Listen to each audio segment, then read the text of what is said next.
Connolly. And I welcome the opportunity to take part in this debate and that the Minister is still here. And I welcome his written speech, and he has set out various issues which I hope I get a chance to look at, including equality in the workplace and carers, children, etc. And then he goes on to use this opportunity to say yes, yes in the referendum. So I might come back to that. This is my 8th year doing statements, and I acknowledge some progress has been made in that time. I acknowledge the extra money gone into childcare. I acknowledge the progress in relation to the 3rd National Strategy on Violence, and I acknowledge that a new agency has been set up. But Minister, let's see what those words actually mean. We're putting more and more money into a for-profit system in the private market for children. We are putting less emphasis on the importance of stability in a home, whether that's run by a mother or father. And we're putting a huge effort into the privatisation of childcare with public money. We've done this with direct provision, we've done this with housing, and we're doing it with childcare. So I would love and I would work with you to push out a public childcare system that fathers and mothers could use as necessary.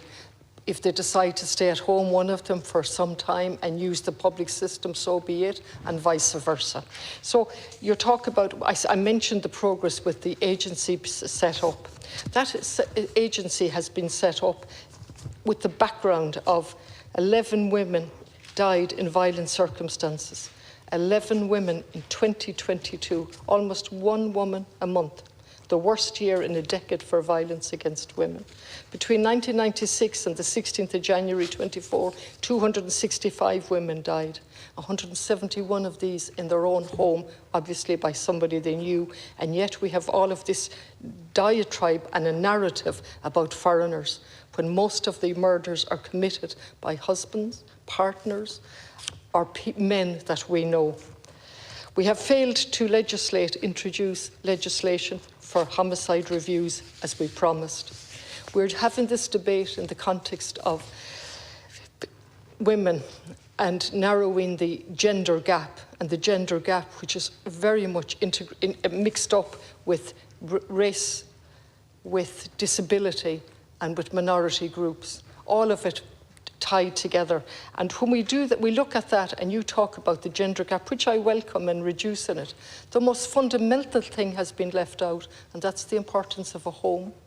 And just yesterday or the day before in my office, I had a woman and her husband come in, parents, and the joy on their face after getting a home, what it meant to that family.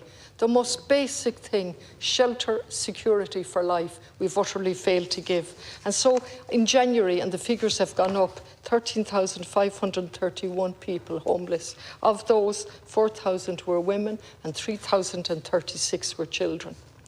The UN Secretary General, who has been very forthcoming on different things, including Gaza, which I hope to get to in my last minute. He said last year that global progress on women's rights is vanishing before our eyes, and that on the current track, gender equality is still 300 years away.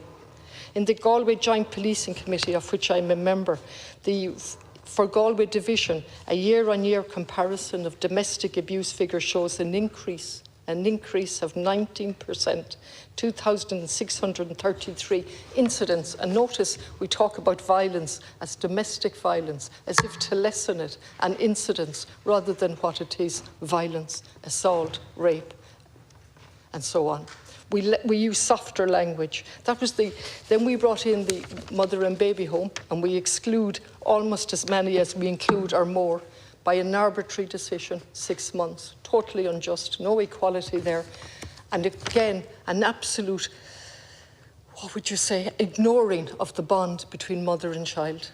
Completely ignored. It didn't matter. I remember saying to Deputy Sherlock with his new baby, he wasted 6 months of his life going up to that baby when the baby was crying, because according to the government's philosophy, the first 6 months doesn't matter. It's a tabula rasa, and they're utterly ignored. And then we come to the women of honour. And from 1990 up to today, it has taken 34 years to listen to them. It has taken programmes, commissions and all sorts of things to listen to what the women were telling us, and also the good men in the army. Nobody listened to them. We have review of the Criminal Law Sexual Offences Act. 17, you're in breach of your statutory obligation. No review of those vulnerable women. Those vulnerable women where we've criminalised the men for the purchase of sex, endangering the women, a statutory obligation to carry out a review by 2020, not carried out ever. And then we turn to Gaza on International Women's Day. And what do we find? The figures are just, I don't even want to read them out because it seems to lessen the enormity of it. Men, women and children, 25,000, I understand, is the figure, between 20 and 25,000 women and children. It takes courageous Israeli soldiers to kill that many women and children. I say absolutely tongue-in-cheek. And I have an article here from The Guardian with 40 seconds to read it, which I can't. Mothers giving birth with no medical help, babies without milk, one toilet between 500 people. And it goes on to say sometimes a disaster is so large that it obscures its own details. And it gives all of the details that we just don't want to talk about here. And we have to preface everything by saying, I condemn the attack by Hamas. Absolutely. But what has happened in our name, which the government has stood with, albeit intermittent, very, very strong statements with no action. So on International Women's Day, I stand with the women in Gaza. I stand with the women in the Ukraine. I deplore all wars. And women, if they go into politics, should go in to make a difference, not just to adopt the male patriarchal role, which has happened in relation to this referendum, which does not state that the woman's role is in the home.